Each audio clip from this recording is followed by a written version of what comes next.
Donc le monsieur que vous voyez là, Paul Biya, il n'a jamais été élu président.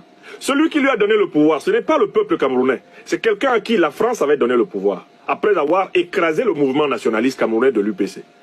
D'accord? Monsieur Biya arrive au pouvoir le 6 novembre 82.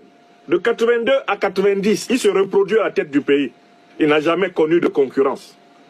Quand, sous l'impulsion et de la lutte populaire et de la France mitterrandienne, Biya accepte de rétablir au Cameroun, comme beaucoup d'autres dirigeants néocolonisés de l'Afrique francophone, il accepte de rétablir le multipartisme qui avait été aboli, parce que le pays était sous parti unique depuis pratiquement la première moitié des années 60, eh bien, Paul Biya va mettre en place un système de trucage des élections. Les élections sont sous le contrôle du ministère de l'administration territoriale et plus tard sous le contrôle d'un organe électoral, tantôt appelé ELECAM, tantôt appelé ONEL. Cet organe électoral est essentiellement composé des membres du parti au pouvoir. Le ministère de l'administration territoriale, bien sûr, est un fief du parti au pouvoir.